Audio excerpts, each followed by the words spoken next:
Tipos de governo de igreja.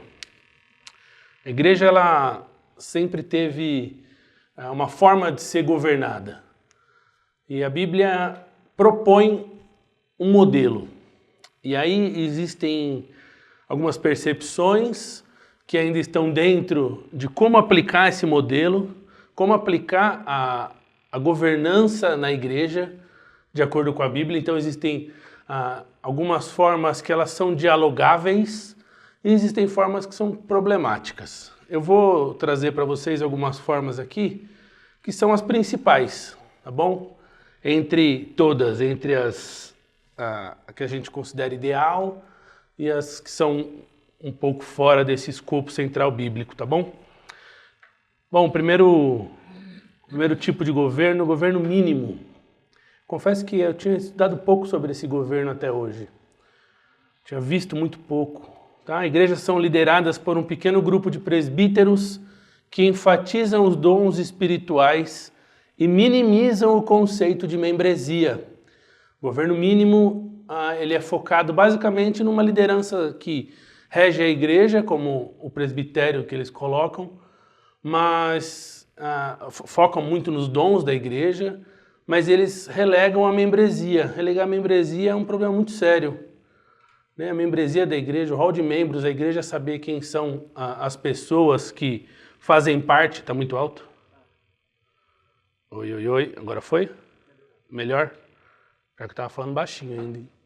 Então, a membresia da igreja ela precisa ser considerada como uma parte importante, fundamental para a vida da igreja, para a organização da igreja, porque a membresia, que a gente vai ver um pouco mais para frente, são os membros da igreja, a assembleia da igreja, que definem a igreja, que decidem a igreja. Então, relegar, minimizar o conceito de membresia é um problema muito sério. A gente vai ver um pouco mais à frente esses desdobramentos nos outros tipos de governo.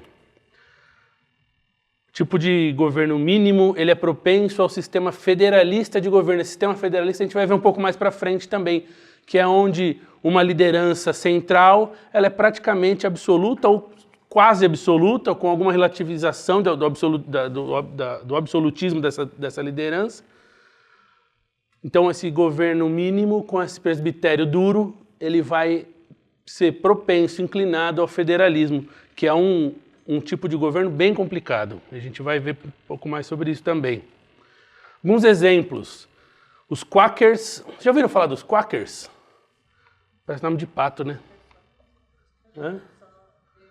Aveia Quaker, eu também. Quakers é uma igreja, para ser sincero, eu pesquisei um pouco assim. Eu vi que eles tentaram fazer um trabalho no Brasil em 2013, mas não foi para frente.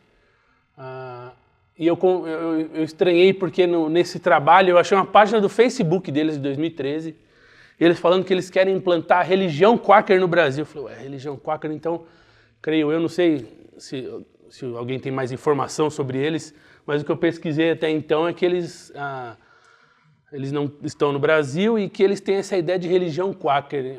Nos livros traz como igreja, mas do mesmo jeito que traz igreja católica. Legal. Bom, então esse grupo, eles são propensos, eles praticam o governo mínimo na igreja, assim como os irmãos de Plymouth, igrejas neopentecostais e pequenas comunidades. Geralmente essas comunidades de bairro, essas igrejas de bairro que são pequenas, independentes, eles tendem a ter esse tipo de governo. Certo? Um outro tipo de governo, governo nacional. Igreja sobre a liderança do Estado ou limitada à fronteira de um país. A gente vê isso com a igreja luterana na Alemanha, a igreja anglicana na Inglaterra, onde o governo ele tem direta interferência na igreja, né? Ele regula a igreja. Então aí existem algumas variedades, né? A profundidade é a maneira como o Estado exerce esses direitos, varia de Estado para Estado. Você tem a igreja também regulada, né? Então, mas eu... Não é que a igreja... Exato. É nacional, né? É o governo nacional, eles são... Você tem uma influência da igreja, a igreja estatal, então ela está debaixo da tutela do Estado. Mas não que o Estado seja um Estado que tenha uma religião que defenda uma religião. Simplesmente ver a religião como um braço que ele tem que dominar, que ele tem que regular. Eles regulam o sermão, regulam tudo, né? Um bispo católico só é aceito depois que o governo aprova, senão não é assunto. Não entra. É bem regulado. É, exatamente. É uma forma de regulamentação extremamente rígida, né?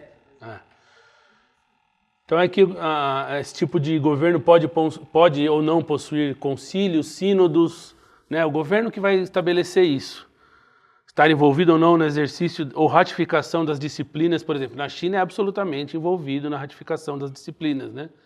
É um governo que dita o que acontece na igreja.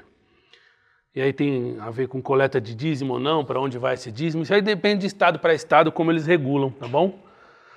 O direito implícito do Estado envolver-se e exercer controle sobre as igrejas faz parte da estrutura organizacional. Há uma relação formal. Então, a igreja já espera isso, né? Não é algo... acho que a exceção é a China, né? Que a igreja já espera isso, já é formada assim. A China existe uma força que vem de cima para baixo, né? Que o governo ele interfere e ele, enfim, ele domina a igreja, né? Igreja anglicana, igreja luterana.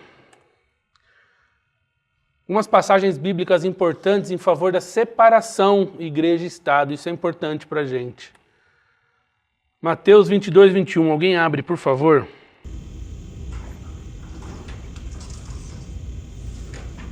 Texto bem conhecido. Quem abriu pode ler, quem achou pode ler, por favor. De César responderam: então deem a César o que pertence a César, e deem a Deus o que pertence a Deus, disse ele. Beleza, obrigado, Marcelo. Então, Cristo distingue essas duas esferas de responsabilidade, César e Cristo, né, o Estado e a religião, e o relacionamento de seus seguidores com cada uma delas. Olha aqui, esse texto é interessante, Atos 5:29, por favor, abram também.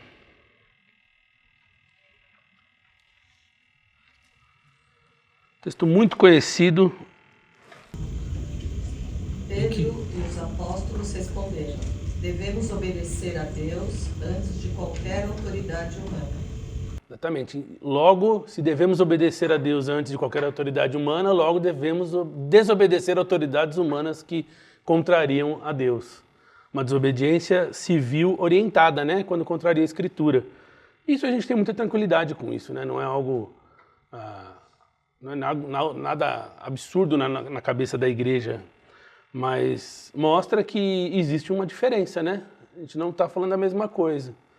Não é? Igreja e Estado não são misturados, não devem ser misturados. Mateus 18. Antes de ler o texto, eu quero ler o que está escrito aqui. No processo disciplinar, a igreja é a última instância consultada e não autoridades seculares.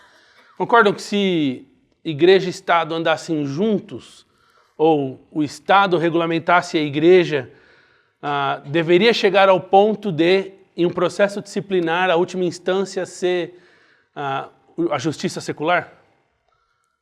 Né?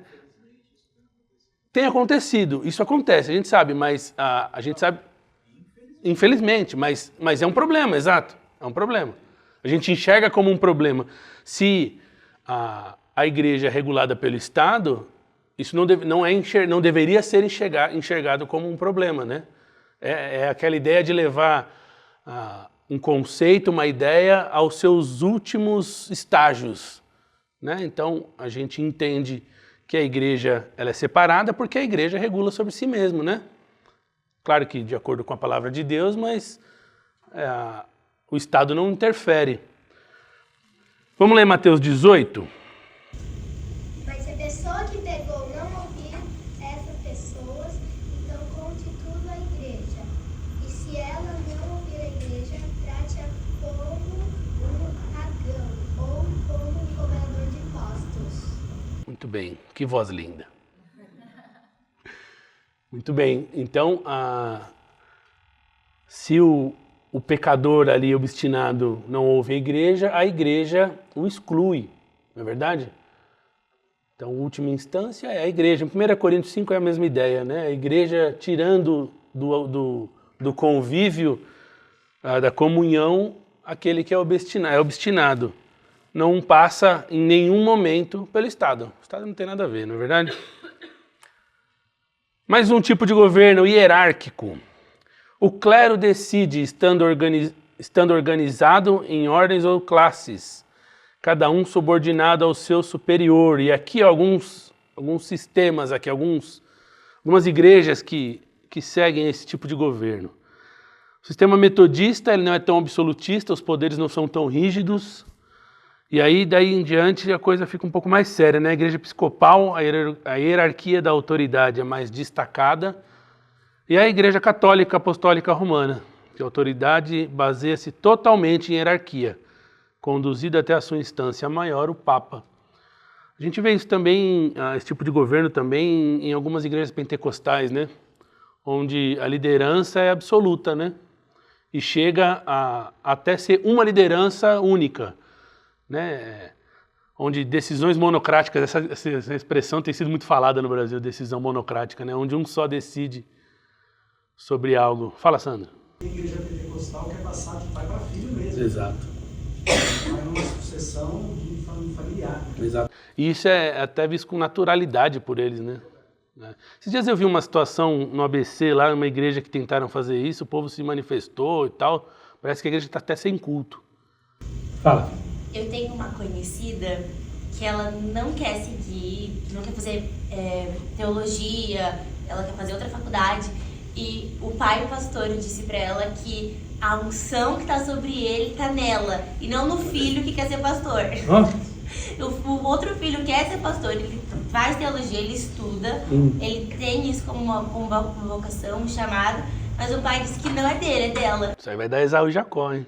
Olha isso, Vai dar problema. Mas você vê, mas é o tipo de situação que acontece mesmo, né? A igreja passa, enfim, a hierarquia, ela é tão valorizada que o povo não quer soltar, né? Como se fosse uma empresa mesmo, né? Algo privado, e não é, né? E não é. A Igreja Católica, por exemplo, ela vai usar argumentos, entre aspas, bíblicos para justificar esse tipo de governo, por exemplo, como o Papa sendo o sucessor de Pedro, né? E a gente sabe que isso não faz o menor sentido. Não dá para entrar, infelizmente, tem tanta coisa, não dá para entrar em cada um muito, mas a ideia é essa.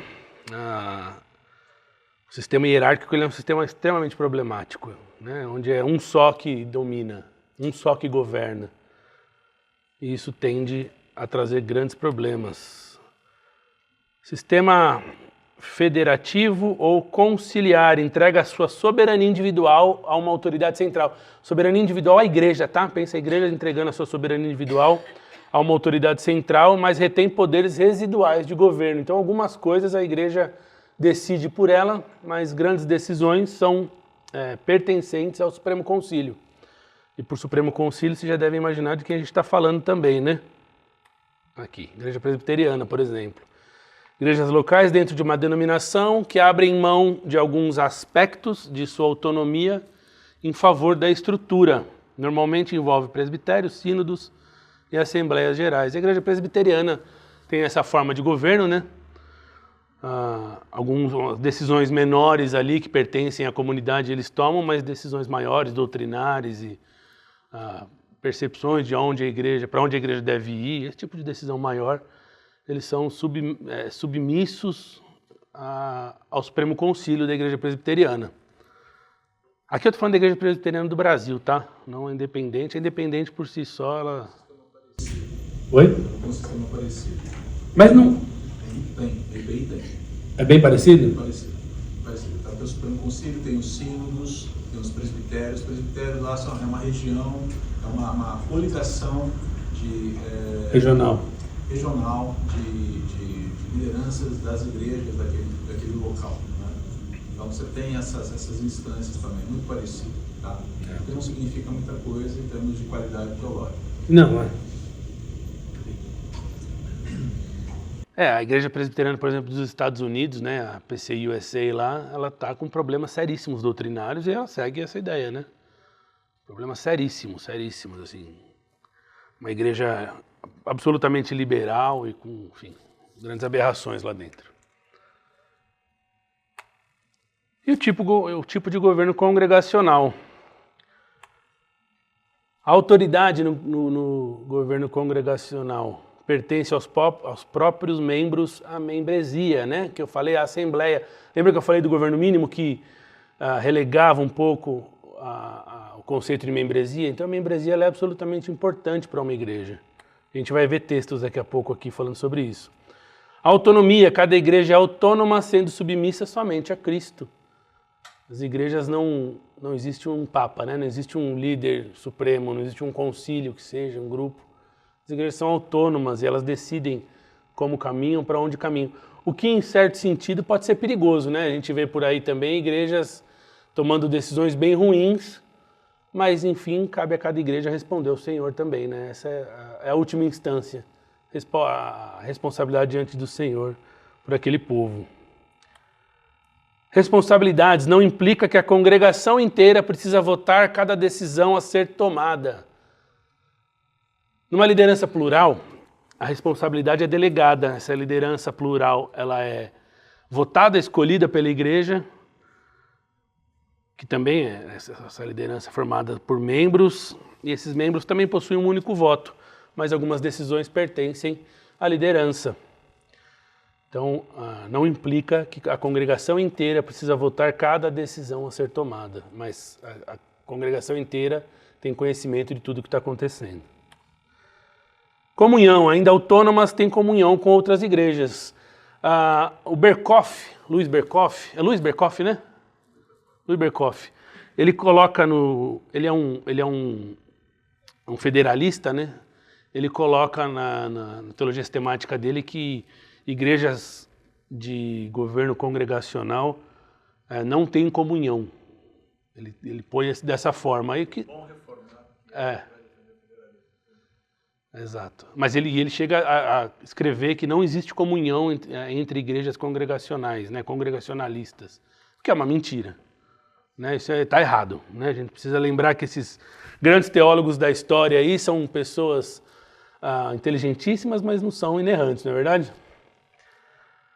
Igrejas de governo congregacional têm comunhão com outras igrejas. Algum apoio aqui para essa visão? Embora os apóstolos e seus auxiliares exercessem autoridade sobre mais de uma igreja local, o mesmo não acontecia com presbíteros e diáconos. Apóstolos existem, a gente viu na aula do Eduardo que apóstolo bom é apóstolo morto, né? Não existe, então na inexistência de apóstolos, cada igreja local é autônoma. A igreja inteira recebeu o poder de exercer a disciplina e não somente os líderes. Olha um tema que não pertence somente à liderança. A igreja inteira. O tema da disciplina ele é um tema extremamente rico, porque ele não ensina somente disciplina, que é algo importantíssimo, a pureza da igreja, mas ensina também sobre o governo da igreja. Olha que interessante. Não é um tema talvez secundário ao principal, que é a disciplina, a pureza da igreja, mas a gente consegue tirar essas verdades. Aqui são os textos de disciplina, tá? A gente já leu, não precisa abrir de novo. Então a igreja inteira recebe o poder de exercer a disciplina. Toda a igreja estava envolvida na escolha dos líderes. Vamos abrir lá? Vamos abrir 2 Coríntios 8,19, por favor.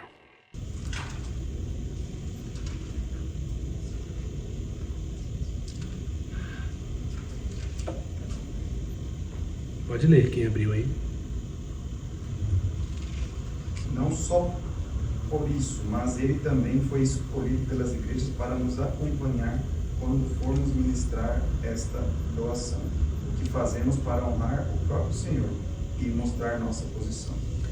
Olha Paulo falando aí, ele também foi escolhido pelas igrejas, eleito pelas igrejas para ser o companheiro. Então, a liderança tinha tudo a ver com a decisão do corpo, da membresia, certo? E é o que leva a gente a pensar que, em última análise, quando uma igreja que é congregacional né, que é congregacionalista, na verdade, né? Governo congregacional, tem uma liderança ruim, a culpa é de quem? Da igreja. Da igreja. A igreja tem o poder de tirar, de destituir lideranças ruins, pastores ruins, com teologia ruim. Por isso que a igreja tem que estar sempre muito bem preparada biblicamente, para conseguir ter amparo para filtrar o que recebe, para ter esse crivo e para, em última análise, retirar aqueles que estão em desacordo com a Escritura. Então, quando a gente pensa em igrejas que são dominadas por pastores, igrejas essas que têm esse poder, né, tem esse tipo de governo, a igreja ela é de alguma forma omissa em permitir que pastores que ensinam contra a Escritura permanecerem no cargo, né, estarem à frente da igreja ensinando. Então a igreja, a membresia, a assembleia, define esses temas. Tem mais uma aqui. Várias passagens comissionam a igreja toda e não somente os líderes. Vamos para a primeira, Mateus 28, todo mundo conhece, é a grande comissão. Eu quero 1 Coríntios 11, o 2 e o 20. Eu vou ler aqui, tá? Eu os elogio porque em tudo vocês se lembram de mim e retêm as tradições assim como eu as transmiti a vocês. Quem retém as tradições? Vocês, né? A igreja. A igreja que é responsável por isso. O 20. Quando, pois, se reúnem no mesmo lugar, não é a ceia do Senhor que vocês comem. Tá vendo que não está falando só sobre a liderança aqui? Está falando sobre o corpo, né? A igreja. Quando vocês se reúnem, não é a ceia do Senhor que vocês comem, porque quando comem, aí segue o texto, né? Cada um toma antecipadamente a sua própria ceia, enquanto fica um com fome, o outro fica embriagado. Uma exortação sobre a ceia aqui, né? A exortação, ela cabe sobre a igreja, sobre a igreja toda. Então a igreja inteira precisa pensar nos temas. A igreja inteira, ela tem responsabilidade para filtrar e direcionar os ensinamentos e as tradições doutrinárias apostólicas, certo? O sacerdócio de todos os cristãos colabora para o conceito de um governo democrático e congregacional. 1 Pedro 2,9, vamos lá.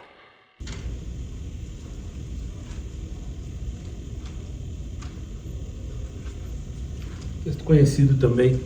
Vocês, porém, são povo escolhido, reino de sacerdotes, nação santa, propriedade exclusiva de Deus. Assim vocês podem mostrar às pessoas como é admirável aquele que os chamou das trevas para a sua maravilhosa luz. Obrigado. O sacerdócio universal dos crentes, ele tem implicações práticas, né? Nós não acreditamos que existe um sacerdote senão Cristo. E dentro do corpo, todos somos... Aninha, todos temos a mesma unção, né? Todos temos a mesma unção, que é a responsabilidade, a autoridade dada pelo Espírito Santo para cada um. Então, o sacerdócio universal, ele colabora para um conceito democrático e congregacional. Bom, tipo de governo são esses, basicamente, de forma panorâmica. E a gente vai entrar em ordenanças. Ordenanças da igreja. A gente sabe que são duas ordenanças, a gente vai entrar um pouquinho em cada uma. Batismo, a primeira. Baptisma, baptizo, imergir, submergir. Não há outra palavra que defina batismo, que traduza batismo, a não ser imersão. Submersão, como queiram. Deve ser feito pela imersão total do crente na água. O batismo por imersão, então, ele deve ser ministrado somente a pessoas que confessam crer no Evangelho. A gente aqui na igreja, uma igreja batista, ela não batiza crianças, né? O credo batismo, a gente acredita que é batismo. Com certeza não. A gente não batiza crianças, a gente entende que a Bíblia orienta o batismo depois da fé. Então, o batismo por imersão, ele atinge os 4 objetivos do batismo. Aqui a gente entra, Gava, no Profissão pública de fé é o objetivo principal. Identificação do batizando com os demais discípulos de Jesus. Jesus se batizou para identificação, né? Então a ideia da identificação no batismo ela é importantíssima. A representação, dramatização da lavagem espiritual. A representação da morte do crente para o mundo e de sua ressurreição para uma nova vida. Então, são 4 aspectos que são preenchidos pelo batismo por imersão. Ceia do Senhor. Ceia do Senhor é uma ordenança dada pelo Senhor Jesus, cuja validade dura até o seu retorno para os seus, para a igreja, certo? Ceia do Senhor é uma ordenança, trata-se de um memorial que de modo algum o corpo de Cristo e o sangue de Cristo estão presentes nos elementos da ceia. A gente vai ver um pouquinho mais, dentro um pouco é um momento revestido de qualquer misticismo. É um memorial, não há misticismo. As principais visões sobre a ceia. Transubstanciação, que é a ceia católica, pão e vinho literalmente se transformam em corpo e sangue de Cristo. Os que os recebem participam de Cristo, que é sacrificado para a reconciliação de pecados. Então, pão e vinho se tornam literalmente corpo e sangue de Jesus. Essa é a ideia da transubstanciação. Existe a consubstanciação, cadê? Aqui. Que é uma visão adotada pelos luteranos. Pão e vinho contém o corpo e o sangue de Cristo. Não há uma transformação literal, mas a presença de Cristo se dá em sentido real. Cristo está presente em, com e sob os elementos. Então os participantes recebem o perdão de pecados e confirmação de sua fé por meio da participação dos elementos. Mesmo os descrentes são beneficiados por ela. Olha que interessante. Né? A consubstanciação acredita que os descrentes são beneficiados pela ceia. O outro aqui, presença espiritual ou mística. Os presbiterianos acreditam assim. Certo, Gava? Cristo não está literalmente presente nos elementos, mas há uma presença espiritual de Cristo na ceia. Os participantes recebem graça pela participação, porém não pelos elementos, e sim por meio da fé, sem benefícios para incrédulos. Então Cristo está presente de uma forma especial na ceia. Essa é a ideia. E a visão memorial. Os elementos são pão e vinho literalmente e somente, certo? Cristo não está especialmente presente nem física nem espiritualmente. A sua presença ela é a mesma experimentada costumeiramente pela igreja, certo? É um memorial realizado pelos participantes, simboliza Cristo e sua morte, não o seu corpo literal. Nenhuma graça especial é transmitida, é um momento especial, é um momento que a igreja anseia, que a igreja pratica, porque é uma ordenança, é um momento de recordações, é um momento de relembrar algumas coisas, de talvez essas relembranças reaquecerem a fé de alguns, mas não de forma alguma, existe uma graça especial nesse momento. E aqui alguns pontos aqui da ceia memorial. É uma recordação da morte de Cristo. Vamos abrir lá em 1 Coríntios 11?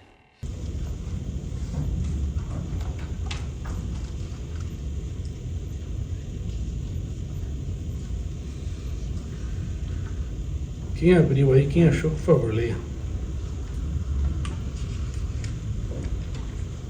Agradeceu a Deus, partiu e disse: Este é meu povo, que é entregue por vocês. Façam isso em memória de mim. Em memória de mim, uma recordação da morte de Cristo, muito bem. É uma proclamação da morte de Cristo enquanto se espera a sua vinda. Mesmo texto aí, 1 Coríntios 11, verso 26, pode ler, por favor. Porque sempre que comerem este pão e beberem deste cálice, vocês anunciam a morte do Senhor até que ele venha.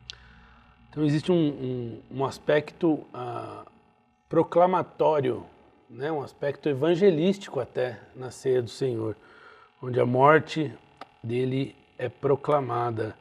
É uma comunhão entre os crentes. 1 Coríntios 10, 17. Volta um pouquinho aí.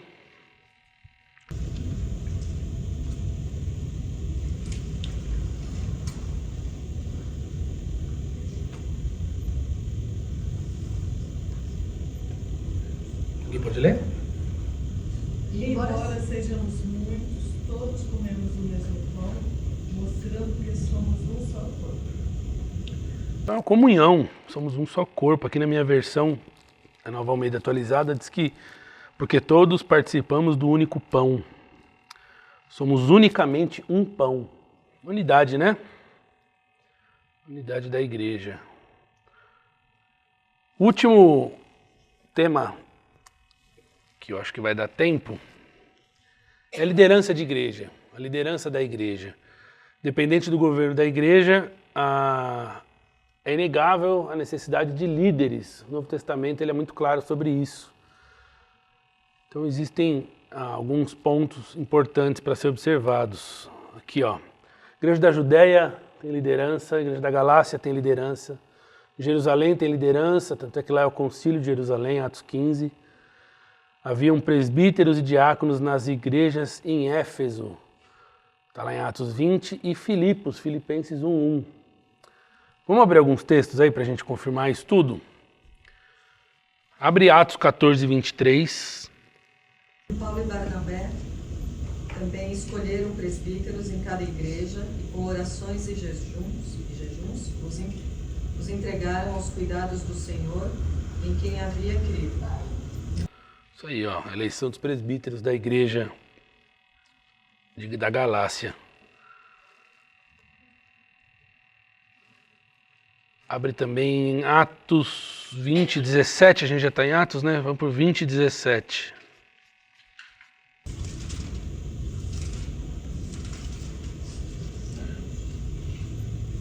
Por isso, em Mileto, mandou chamar os presbíteros da igreja de Éfeso.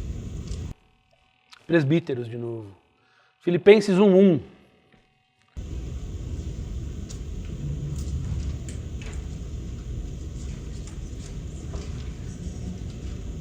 Paulo e Timóteo, escravos de Cristo Jesus, escrevemos a todo o povo santo em Cristo Jesus que está em Filipos, incluindo os bispos e os diáconos. Bispos e diáconos, quando a gente vê bispo, presbítero, pastor, são termos que a gente chama de intercambiável, né? Termos que têm o mesmo significado, têm a mesma função, têm o mesmo ofício. E diáconos, um termo bem claro e usado, né? Usado da forma bem clara. Também não vai dar tempo de abrir todos os textos aqui, mas depois a gente passa isso. Então, o ministério dos presbíteros. Governar e pastorear. 1 Timóteo 5,17, por favor.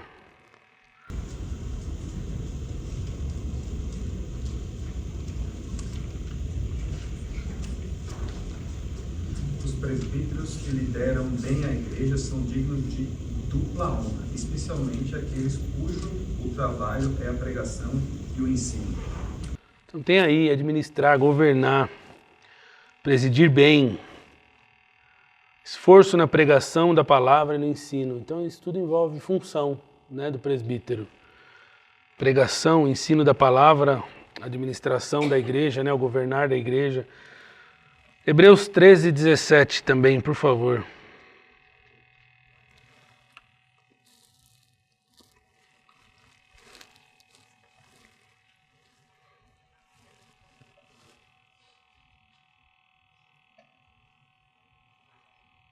Obedeçam a seus líderes e façam o que disserem. O trabalho deles é cuidar de sua alma e disso prestarão contas.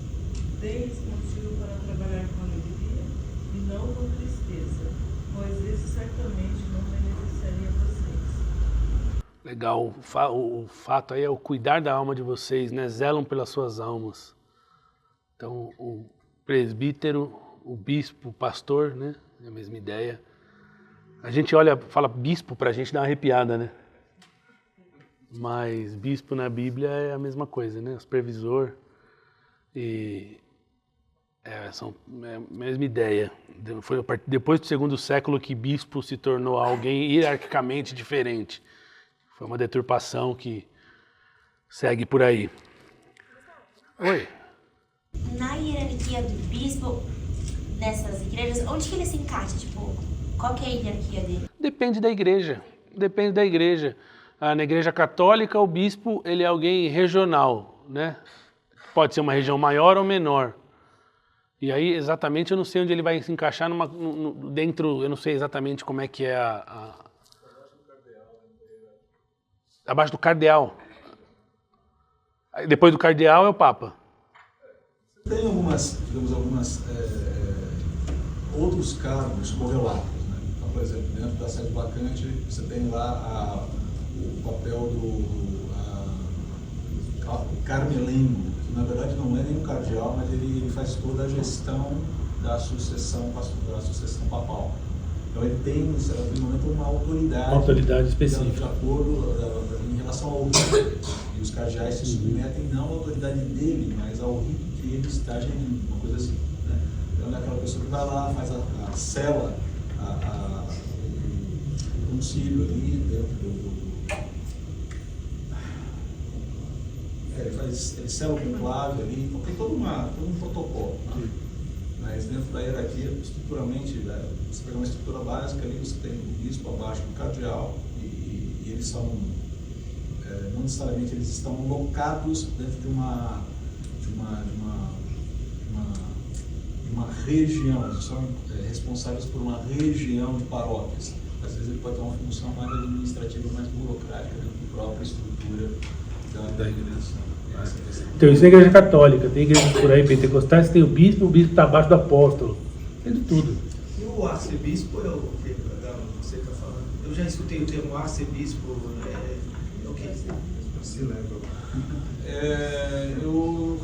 Cara, eu não lembro agora qual a diferença entre os dois, sabe? Não. Acho que o arcebispo está acima do bispo. Você tem uma Talvez seja regional, uma liderança regional. Um nível a mais, tá? Mas talvez. Eu não saberia te dizer a relação entre eles. Tá? E essas igrejas regionais também, mesmo que evangélicas, às vezes o bispo é um pastor de pastores. Né? Ele fica acima de certos pastores, geralmente numa regional, como... Ele tem um papel de supervisão. Supervisão, tá? Mas invariavelmente acaba sendo uma coisa muito hierarquizada também. Sim. Então você tem essa ideia de uma estrutura de um feudo, um cara é o dono do feudo. E invariavelmente o bispado ele é hereditário. Em alguns casos o bispado é hereditário. Tá? É isso, vai de denominação para denominação, né? Igreja por igreja, enfim. Beleza. Então, voltando aqui, o presbítero governa, pastoreia, cuida, ensina. Vamos correr aqui para o final. Tito 1,9, vamos lá rapidinho.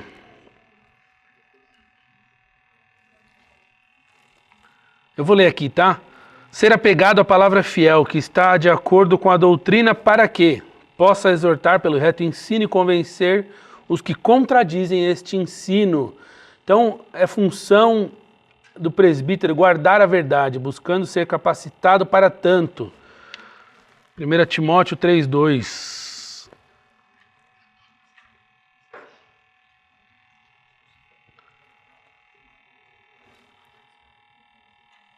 Aqui a capacitação, não precisa ler esse texto, a gente vai ver um pouquinho depois aqui todas, tá? São as qualificações, a gente vai ver depois todas. Então, buscando ser capacitado, acho que a palavra melhor seria habilitado para tanto, né? Para o ministério pastoral ou presbiteral.